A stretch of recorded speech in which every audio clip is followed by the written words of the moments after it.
രണ്ടാമത് ഈ നമുക്കെതിരെ വരുന്ന കുറച്ച് കമൻസ് ഞാൻ അങ്ങനെ മൈൻഡ് ചെയ്യാറില്ല, പക്ഷെ കടിച്ചു പിടിച്ച് ചിലപ്പോൾ റിയാക്ഷനും എടുക്കും, അവരുടെ പേരും മെൻഷൻ ചെയ്യും, ചിലപ്പോൾ അവര് ഫേമസ് ആകും. അപ്പം അതിനോട് എനിക്ക് അങ്ങനെ ഇനിയും ചെയ്യണ്ടെന്ന് തോന്നുന്നുണ്ട്. കാരണം അവരെ എന്തിനാണ് നമ്മൾ ഫേമസ് ആക്കണത്? അതിന്റെ ആവശ്യമില്ലല്ലോ. അപ്പൊ റീസെന്റ് ഒരു ചേട്ടൻ ഒരു റിയാക്ട് ചെയ്തിട്ടുണ്ടായിരുന്നു, ചേട്ടനും ചേച്ചിയും വൈഫും. അത് വേണ്ടായിരുന്നു. പിന്നെ കിട്ടും, അവർക്ക് അതാണ് വേണ്ടത്. ഈ പറഞ്ഞവർക്ക് ഞാൻ പേരൊന്നും മെൻഷൻ ചെയ്യുന്നില്ല, അങ്ങനെ വേണ്ട. ഈ പറഞ്ഞവർക്ക് അതാണ് ആവശ്യം. ഞങ്ങൾ റിയാക്ഷൻ ചെയ്യാം, പിന്നെ അവരോ പിന്നെ ഞങ്ങൾ റിയാക്ഷൻ ചെയ്യാം. അങ്ങനെ ഇപ്പൊ സുഖിക്കണം, ഞങ്ങൾ പറയുന്നില്ല. മനസ്സിലാക്കുന്ന നമ്മുടെ പുതിയൊരു വീഡിയോയിലേക്ക് സ്വാഗതം. രേണുസുധിയാണ് കേട്ടോ നമ്മുടെ ഇന്നത്തെ വിഷയം. രേണുസുധിയും പ്രതീഷും കൂടി കൊണ്ടുവന്ന ഒരു ലക്കി ഡ്രോ ഉണ്ടല്ലോ, അതിപ്പോൾ ഹോൾഡ് ചെയ്ത് വെച്ചിരിക്കുകയാണ്. നമ്മൾ ആ ഇൻഫർമേഷൻ പാസ് ചെയ്തിട്ടുണ്ടായിരുന്നു. അപ്പോൾ ഇതുമായി ബന്ധപ്പെട്ട് പ്രതീഷും അതുപോലെ തന്നെ രേണു ഒക്കെ രംഗത്ത് വന്നിട്ടുണ്ട്. എന്താണ് കാരണങ്ങൾ എന്ന് പറയാനായിട്ട് അവർ പ്രൊമോഷൻ വീഡിയോ അവരുടെ ഇൻസ്റ്റാഗ്രാം പേജിൽ നിന്ന് റിമൂവ് ചെയ്തിരിക്കുകയാണ്. കാര്യം അത് ഫേക്കാണ് എന്ന് വന്നതുകൊണ്ടായിരിക്കണം, എന്താണെന്ന് കൂടുതൽ അറിയില്ല. എന്തായാലും ഈ ഒരു ഇൻസിഡന്റിനെ പറ്റി പ്രതീഷ് പറയുന്നത് നമുക്കൊന്ന് കേൾക്കാം. നമസ്കാരം, എൻ്റെ ഒരു പ്രതീക്ഷയാണ്. അപ്പോൾ ഞാൻ വേറെ ഒന്നല്ല, ജസ്റ്റ് ഒരു കാര്യം പറയാൻ വേണ്ടി വന്നതാണ്. ഇപ്പോൾ രണ്ട് ദിവസം മുമ്പ് ഞാനൊരു നറുക്കെടുപ്പിൻ്റെതായിട്ടുള്ള ഒരു നറുക്കെടുപ്പിൻ്റെതായിട്ടുള്ള സംഭവം ഞാൻ വീഡിയോ പോസ്റ്റ് ചെയ്തിട്ടുണ്ടായിരുന്നു. അത് അപ്പോൾ തന്നെ റിമൂവ് ചെയ്തിട്ടുണ്ടായിരുന്നു. പക്ഷേ അതിൻ്റെ വീഡിയോ ഭയങ്കരമായിട്ട് ഇപ്പോൾ സോഷ്യൽ മീഡിയയിൽ കിടന്ന് കറങ്ങുന്നുണ്ട്. അപ്പോൾ അതിൻ്റെ സത്യാവസ്ഥ ഞാൻ നിങ്ങളുടെ മുന്നിലേക്ക് അറിയിക്കാൻ വേണ്ടി വന്നതാണ്. ഞാനാണെങ്കിൽ ശരി, രേണുചേച്ചിയാണെങ്കിൽ ശരി, അതിൻ്റെ ഡീറ്റെയിൽസ് ഫുള്ളായിട്ട് നമുക്ക് അതിങ്ങനെ ഒരു ഇഷ്യൂ നടക്കും, ഇപ്പോൾ നമ്മുടെ നാട്ടിൽ ഇങ്ങനെ ഒരു ഇഷ്യൂ നടക്കുന്നുള്ള കാര്യം ഞങ്ങൾക്ക് സത്യം പറഞ്ഞാൽ പേഴ്സണലായിട്ട് ഞങ്ങൾക്ക് രണ്ടാൾക്കാർക്കും അറിയില്ലായിരുന്നു. പിന്നെ നമ്മളെ വിളിച്ച ആൾക്കാർ പറഞ്ഞിട്ടുണ്ടായിരുന്ന കാര്യം എന്ന് പറഞ്ഞാൽ നമ്മുടെ അടുത്ത് പറഞ്ഞത് അവരുടെ ആൾക്കാർ പറഞ്ഞാൽ അതിൻ്റെ അറിയുന്ന ആൾക്കാർ ഭയങ്കരമായിട്ട് ബുദ്ധിമുട്ട് അനുഭവിക്കുന്ന ഇപ്പോൾ അവർക്ക് ആ വീട് എങ്ങനെയെങ്കിലും സെയിൽ ചെയ്യണം. അപ്പോൾ അതിനായിട്ടുള്ള ഒരു സംഭവമാണ്, ഒരു ഏർപ്പാടാണ് ഇപ്പോൾ നമ്മൾ ഇത് ചെയ്യുന്നത്. അപ്പോൾ ഇത് വേറെ പ്രശ്നങ്ങളൊന്നും തന്നെ ഇല്ല, നിങ്ങൾ ജസ്റ്റ് വീഡിയോ എടുത്ത് തന്നാൽ മാത്രം മതി, അതാണ് പറഞ്ഞായിരുന്നു. അപ്പോൾ അവരിനെ വിശ്വസിച്ചാണ് നമ്മൾ ആ സംഭവം പോയി ചെയ്തത്. പക്ഷെ ഇപ്പോൾ ഇത്രയും അതൊരു സംഭവം എന്നുള്ളത് നമ്മളൊരിക്കലും വിചാരിച്ചില്ല. ഞാനാണെങ്കിലും രേണു ചേച്ചിയാണെങ്കിലും വിചാരിച്ചില്ല. പക്ഷെ എന്തൊക്കെയായിരുന്നാലും തെറ്റിനെയാണ് നമ്മുടെ ഭാഗത്ത് അവർ തെറ്റ് പറ്റിപ്പോയി. പക്ഷെ നമ്മുടെ അടുത്ത് അവർ പറഞ്ഞിട്ടുള്ള ഒരു കാര്യം എന്ന് പറഞ്ഞു കഴിഞ്ഞാൽ അവരുടെ സ്ഥലത്ത് അവരുടെ ആ ആൾക്കാർ അവർക്ക് ഭയങ്കര ബുദ്ധിമുട്ടുണ്ട്. അപ്പോൾ അവർക്ക് ഭയങ്കര കടം കയറി നിൽക്കുകയാണ്. അപ്പോൾ നിങ്ങൾ ജസ്റ്റ് വന്നിട്ടൊരു വീഡിയോ നിങ്ങൾ ചെയ്തു തരണം എന്നായിരുന്നു നമ്മുടെ അടുത്ത് വന്ന് പറഞ്ഞിട്ടുണ്ടായിരുന്നു. അപ്പോൾ നമ്മൾ പറഞ്ഞു ശരി, കുഴപ്പമില്ല, നമ്മൾ വന്നിട്ട് അത് ചെയ്തു തരാമെന്ന് പറഞ്ഞു. അങ്ങനെയാണ് നമ്മളവിടെ എത്തിയത്. പക്ഷേ അവരപ്പോൾ നമ്മുടെ അടുത്ത് പറഞ്ഞിട്ടുണ്ടായിരുന്ന കാര്യം പറഞ്ഞാൽ വീഡിയോ നമ്മളത് പറയണ സമയത്തും നമ്മൾ അവിടെ എത്തണ വരെ നമ്മുടെ അടുത്ത് പറഞ്ഞിട്ടുള്ള ഒരു കാര്യം എന്ന് പറഞ്ഞു കഴിഞ്ഞാൽ വീഡിയോയിൽ അവരും നിൽക്കും. കാരണം ഇപ്പോൾ ആരാണോ പ്രോപ്പർട്ടി, ആരുടെയാണോ സ്ഥലം, അവർക്ക് ആ വയ്യാതിരിക്കുന്ന ആൾക്കാർ അവരാരാണോ അവരും വീടിൻ്റെ മുന്നിൽ നിൽക്കും എന്നാണ് നമ്മുടെ അടുത്ത് പറഞ്ഞിട്ടുണ്ടായിരുന്നത്. പക്ഷെ അവിടെ എത്തിയ സമയത്ത് അവർ പറഞ്ഞിട്ടുണ്ടായിരുന്നു അവർ നിൽക്കുന്നില്ല, നിങ്ങൾ ജസ്റ്റ് എങ്ങനെയെങ്കിലും ഒരു മിനിറ്റിൻ്റെ വീഡിയോ ജസ്റ്റ് ഒന്ന് എടുത്തു തരണം പറഞ്ഞു. വേറെ നമുക്ക് നിവർത്തി ഉണ്ടായിരുന്നില്ല. കാരണം അത്ര നേരം നമ്മളും വിചാരിച്ചത് അവർ നിൽക്കും എന്ന് വിചാരിച്ചിട്ടാണ് നമ്മൾ ഇത് ഓക്കെ പറഞ്ഞിട്ട് നമ്മൾ പോയത്. പക്ഷെ അവർ പറഞ്ഞത് പ്രതീക്ഷ പറഞ്ഞാൽ നിങ്ങൾ കേട്ടല്ലോ. പക്ഷേ ഇത് എത്രമാത്രം വിശ്വസനീയമാണ്? ഈ കുഞ്ഞൻ പാണ്ടിക്കാടിന്റെ വിഷയം അവർ അറിഞ്ഞിരുന്നില്ല എന്നും അത് അറിഞ്ഞപ്പോഴത്തേക്കിനും എല്ലാം ലേറ്റായി പോയി എന്നൊക്കെ പറയുന്നത് എത്രമാത്രം വിശ്വസനീയമാണ്? എനിക്ക് വിശ്വസിക്കാൻ പറ്റുന്നില്ല. ഇനിയിപ്പോൾ നിങ്ങൾക്ക് അത് വിശ്വസിക്കാൻ പറ്റുന്നുണ്ടോ എന്നറിയില്ല. എന്തായാലും ഇത്രമാത്രം ഇഷ്യൂ ആയൊരു സംഭവം പ്രതീഷും രേണുവും അറിഞ്ഞിരുന്നില്ലായിരുന്നു പോലും. അതുപോലെ തന്നെ ഈ പ്രതീഷിനോട് ചോദിക്കുന്നുണ്ട്, ഇത്രയും നെഗറ്റീവ് ഒക്കെ വരുന്ന നിങ്ങൾക്ക് പ്രോബ്ലം ഇല്ലേ എന്നൊക്കെ ചോദിക്കുമ്പം പ്രതീഷ് പറയുന്ന ഒരു വോയിസ് ക്ലിപ്പുണ്ട്, നമുക്ക് അതുകൂടെ ഒന്ന് കേട്ടിട്ട് വരാം. തോന്നിയിട്ടില്ല, നെഗറ്റീവ് വരും, ബട്ട് നെഗറ്റീവ് വന്നാലാണ് പോസിറ്റീവായിട്ട് കുറച്ച് റീച്ച് കയറും. അപ്പോൾ നമ്മുടെ പ്രതീഷിൻ്റെ വോയിസ് ക്ലിപ്പ് നിങ്ങൾ കേട്ടല്ലോ. അപ്പോൾ പ്രതീഷ് മനഃപൂർവ്വം നെഗറ്റീവ് ഉണ്ടാക്കുക എന്ന ലക്ഷ്യത്തോടു കൂടിയാണ് രേണുസുധിയോടൊപ്പം നിൽക്കുന്നത്. അപ്പോൾ രേണുസുധി നെഗറ്റീവാണ്, മീൻസ് നെഗറ്റീവ് ഉണ്ടാക്കുന്ന വ്യക്തിയാണ് എന്ന് പ്രതീഷ് പറയാതെ പറഞ്ഞിരിക്കുകയാണ് കേട്ടോ ഇവിടെ. അത് രേണുസുധിയുടെ മിസ്റ്റേക്ക് അല്ല, രേണുസുധി കൊണ്ട് ഇങ്ങനെ ആളുകൾ വരുത്തി തീർക്കുന്നതാണ്.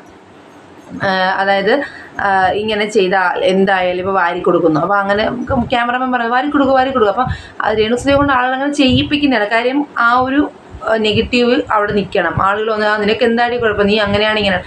അപ്പോൾ രേണു എന്തെങ്കിലും പറയുന്നതിനെ ആ ഒരു വേർഡിനെ തന്നെ കട്ട് ചെയ്തെടുത്ത് ക്ലിപ്പിംഗ് ആക്കി മാറ്റി അതിനിങ്ങനെ വൈറലാക്കിക്കൊണ്ടിരിക്കുകയാണ് ആളുകളുടെ ലക്ഷ്യം. ഓക്കെ, എന്തായാലും നമ്മുടെ രേണുസുധിയുടെ സിസ്റ്ററുമായിട്ട് ഒരു ഇൻ്റർവ്യൂവിൽ പങ്കെടുക്കുന്നുണ്ട്. അതിൽ കുറച്ച് കാര്യങ്ങൾ അവർ പറയുന്നുണ്ട്. അതായത് നമ്മുടെ ഒരു പ്രമുഖ യൂട്യൂബറായ അതുൽ വ്ലോഗ്സിനെ കുറിച്ചൊക്കെ പറയുന്നുണ്ട്. അപ്പോൾ നമുക്ക് ആദ്യമേ അതിനകത്തുള്ള കുറച്ച് ക്ലിപ്പിങ് കണ്ടിട്ട് വന്നിട്ട് ബാക്കി കാര്യങ്ങൾ പറയാം. ചേട്ടാപ്പിന്നാ ഞാൻ വിളിക്കുന്നത്, സുചേട്ടൻ അളിയൻ. ഞങ്ങളുടെ പ്രശ്നം എന്താണെന്ന് വെച്ചാൽ ചേട്ടാ, സുചേട്ടൻ പോയിട്ട് ഇപ്പം അറിയാലോ, ഇപ്പം 2 വർഷം കഴിഞ്ഞു. കാരണം നമ്മുടെ കുടുംബത്തിൽ നിന്ന് ഒരു കൂടപ്പിറപ്പ് പോയി കഴിയുമ്പോൾ നമുക്ക് എന്തുമാത്രം മാനസികമായിട്ട് വിഷമവും വേദനയും ഉണ്ടെന്നുള്ളത് ഞങ്ങൾക്ക് വ്യക്തമായിട്ട് അറിയാവുന്ന കാര്യമാണ്. പക്ഷെ ഇത് മുതലെടുത്തുകൊണ്ട് കുറച്ച്, എല്ലാവരെയും അല്ല, കുറച്ച് യൂട്യൂബ് ചാനലുകാർ, അവരെ ഞങ്ങളൊന്നും ഇതുവരെ ഇതിന്റെ മുമ്പിൽ ചെന്നിട്ടുള്ളവരല്ല, ഇതുവരെ അങ്ങനെ പറയണമെന്ന് ആഗ്രഹിച്ചതുമല്ല. പക്ഷെ ഞങ്ങളുടെ സാഹചര്യം കൊണ്ട് ഞങ്ങളിത് പറഞ്ഞു പോവുക. എൻ്റെ പപ്പായ്ക്കും ഞങ്ങൾക്കൊന്നും ഇപ്പോൾ സമൂഹത്തിന് മുമ്പിൽ ഇറങ്ങി നടക്കാൻ പോലും വയ്യാത്ത രീതിയിൽ ഞങ്ങളെ തെരഞ്ഞെടുത്ത് എന്തോ മുൻ വൈരാഗ്യം പോലെ 2-3 പേര്, എല്ലാവരും അല്ല, 2-3 യൂട്യൂബേഴ്സ്, ഒന്ന് അതുൽ ബ്ലോഗേഴ്സ്, പിന്നെ ഇന്നലെ അങ്ങനൊരു ആളും ഇട്ടേക്കുന്നത്. കാരണം എന്താണെന്ന് വെച്ചാൽ ഞങ്ങള് സുധിച്ചേട്ടനെ എന്റെ പപ്പ കൊല്ലാൻ കൂട്ടുന്നത് എന്തൊക്കെയോ ഞങ്ങൾക്ക് അറിയത്തില്ല. എന്നാ ഈ പറയുന്നത് ഇവർക്ക്. സുധിച്ചേട്ടൻ മരിച്ചത് പപ്പ എവിടെ ആയിരുന്നു? സുധിച്ചേട്ടൻ മരിച്ചത് പപ്പ ഹോസ്പിറ്റലിലായിരുന്നു. സീരിയസ് ആയിട്ട് കിടക്കുവായിരുന്നു. ഫോട്ടോ എടുത്തിട്ട് എന്റെ ഫോട്ടോ എടുത്ത് അത് കൊല്ലസു ചെയ്ത ആദ്യത്തെ വൈഫാന്നും പറഞ്ഞിട്ടേക്കുന്നത്. എന്തോ എതിരെ രംഗത്തെന്നും പറഞ്ഞ് ആദ്യം എന്റെ പേര് സിന്ധു എന്നിട്ട്, പിറ്റേ ദിവസം അത് രമ്യെന്നൊക്കെ. അപ്പം എന്തോ നമ്മളോട് മുൻ വൈരാഗ്യം പോലെ അവർ സുധിച്ചേട്ടനെ കടക്കാരാക്കിയത് ഞങ്ങളാണ്. ഇതൊന്നും ഞങ്ങൾക്ക് അറിയത്തില്ല. അതുപോലെ തന്നെ ഈ സുധിച്ചേട്ടന്റെ മക്കൾക്ക് മറ്റേ HDC അവർ വെച്ചു കൊടുത്ത വീട് നമ്മുടെ സുധിച്ചേട്ടന്റെ കുഞ്ഞുങ്ങൾക്ക് വെച്ചു കൊടുത്തത് അത് എല്ലാവർക്കും വ്യക്തമായിട്ട് അറിയാവുന്ന കാര്യമാണ്. സുധിച്ചേട്ടൻ പോയ പിന്നെ ഇവർ ഒറ്റയ്ക്കാവുമല്ലോ എന്നോർത്ത് ഞങ്ങൾ ഒറ്റയ്ക്ക്, അതുകൊണ്ട് ഇതിന്റെ തൊട്ട് ബാക്കിൽ ഒരു വീട് റെന്റിന് എടുത്താ. കാരണം ഇവരെ ഒറ്റപ്പെടുത്താൻ. അതുൽ വ്ലോഗ്സിന്റെ ഒക്കെ സ്ഥിരം പ്രേക്ഷകയാണ് കേട്ടോ. ഞാൻ എല്ലാ വീഡിയോസും കാണുന്ന വ്യക്തിയാണ്. ഞാൻ എങ്ങും രേണു സുധിയുടെ സിസ്റ്ററിനെ കുറിച്ചോ കുടുംബത്തിനെ കുറിച്ചോ അതുൽ വ്ലോഗ്സിൽ പറയുന്നത് കേട്ടിട്ടില്ല. എങ്ങും ഞാനത് കേട്ടിട്ടില്ല. അപ്പം അതുകൊണ്ട് തന്നെ ഇത് പ്രസ്താവന വളരെ തെറ്റായ പ്രസ്താവനയാണ്. അതുപോലെ തന്നെ ഇതുമായി ബന്ധപ്പെട്ട് അതിൽ ഒരു എക്സ്പ്ലനേഷൻ വീഡിയോ ആയിട്ട് വന്നിട്ടുണ്ട്. നമുക്ക് അതിലെ കുറച്ച് ഭാഗം കൂടെ കണ്ടിട്ട് വരാം. എൻ്റെ പേരുണ്ട് ഇപ്പം അന്ന് വന്ന്, അതാണ് എൻ്റെ അവസ്ഥ. എന്തായാലും ചേച്ചിയും ചേച്ചിയുടെ അച്ഛനെയൊക്കെ ഞാൻ എന്തോ ഭയങ്കരമായിട്ട് അങ്ങ് തകർക്കുകയാണ്. അതുപോലെ കുറേ യൂട്യൂബേഴ്സ് വേറെ ഉണ്ടെന്നൊക്കെയാണ് പറയുന്നത്. നിങ്ങൾ ആരാണ് തകർക്കാൻ ശ്രമിച്ചത്? ഞാൻ നിങ്ങൾക്ക് മെസ്സേജ് അയച്ചിട്ട് അതിന് റിപ്ലൈ ഇല്ല. പിന്നെ ഞാൻ നിങ്ങളെ എങ്ങനെയാണ് കണ്ടുപിടിച്ചതെന്നൊരു ചോദ്യം കാണും. ഞാനൊരു കാര്യം പറയാം. നിങ്ങൾ ഒരു കാര്യമില്ലാതെ ഒരു ദിവസം ഒരു പോസ്റ്റ് ഇട്ടിട്ട് അതെന്നെ കൊളാബറേറ്റ് ചെയ്തു. ഞാൻ ഇവിടെ സ്ക്രീൻഷോട്ട് കൊടുക്കുക, കൊളാബറേറ്റ് ചെയ്തു. ഞാൻ അത് അക്സെപ്റ്റ് ചെയ്തിട്ടില്ല, ഞാൻ അക്സെപ്റ്റേ ചെയ്തില്ല. പകരം ഞാനൊരു ലവിന്റെ ഇമോജി ഇട്ട്, നിങ്ങളും ലവിന്റെ ഇമോജി ഇട്ട്. എന്നിട്ട് നിങ്ങൾ എന്നെ ഏതോ ഒരു ബുധനാഴ്ച എന്നെ വീഡിയോ കോൾ ചെയ്ത്. എന്തിനാണെന്ന് എനിക്കറിയില്ല. ഞാൻ എടുത്തില്ല, വീഡിയോ കോൾ എടുത്തിട്ടില്ല. എന്താ വിളിച്ചതെന്ന് ചോദിച്ചപ്പോൾ റിപ്ലൈ ഇല്ല.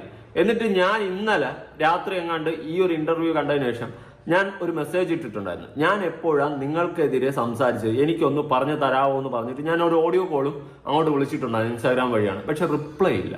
നിങ്ങൾ അതിൽ പറഞ്ഞ കാര്യങ്ങൾ അതിൽ പറയുന്നുണ്ട്. ഇവരുമായിട്ട് ഇൻസ്റ്റയിൽ മെസ്സേജ് അയച്ചു, അതിന് റിപ്ലൈ കൊടുത്തില്ല എന്നൊക്കെ പറയുന്നുണ്ട്.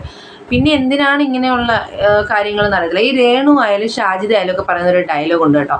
കാരണം അടിച്ച് പൊട്ടിക്കും നിന്റെ കാരണം. ഈ കാരണം അടിച്ച് പൊട്ടിക്കാൻ വരുമ്പോൾ ഞാൻ ചോദിക്കട്ടെ, നിങ്ങൾ ഈ അടിച്ച് പൊട്ടിക്കാൻ വരുന്നവരുടെ കൈയും കാലും ഒക്കെ വേറെ എവിടെയെങ്കിലും ആണോ പോകുന്നത്? അത് മാത്രമല്ല, ഇതൊരു പബ്ലിക് പ്ലാറ്റ്ഫോം അല്ലേ. ഇവിടെ വന്നത് ഇങ്ങനെയുള്ള രീതിയിലുള്ള വർത്തമാനങ്ങൾ പറയാൻ പാടുണ്ടോ? എന്തായാലും രേണു സുധി തന്നെയാണ് ഓരോന്ന് പറഞ്ഞ് എയറിലേക്ക് പോയിക്കൊണ്ടിരിക്കുന്നത്. ഇപ്പോൾ കുടുംബം എത്തിയിട്ടുണ്ട്. ഞാനൊന്നും ഇതുവരെ കുടുംബത്തെക്കുറിച്ചൊരു കാര്യം എനിക്ക് അറിയത്ത് കൂടിയില്ലായിരുന്നു. എന്താണ് രേണു സുധിയുടെ സിസ്റ്റർ രമ്യ എന്ന് അറിയത്ത് കൂടിയില്ലായിരുന്നു. പക്ഷേ ഇപ്പോൾ അവർ തന്നെയാണ് കുടുംബത്തെ ഇതിലേക്ക് വലിച്ചയച്ച് എന്നുവെച്ചാൽ കണ്ടന്റ് ഇങ്ങനെ നിലനിർത്തണം.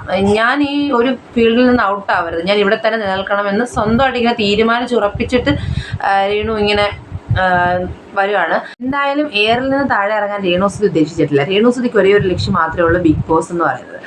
രേണു സുധി എന്ന് പറയേണ്ടെന്ന് തന്നെ ഞാൻ തീരുമാനിച്ചാണ്. രേണു എന്ന് മാത്രം പറയാമെന്ന് വെച്ചാൽ സുധി എന്ന വാല് വേണ്ട. അതായത് സുധിച്ചേട്ടൻ്റെ നേരിലല്ല ഞാൻ ജീവിക്കുന്നതെന്ന് ഓപ്പണായിട്ട് രാധാകൃഷ്ണൻ്റെ ഇൻ്റർവ്യൂവിൽ രേണു പറഞ്ഞു കഴിഞ്ഞു. ഞാൻ നമ്മുടെ ഒരു വീഡിയോ ചെയ്തിട്ടുണ്ടായിരുന്നു.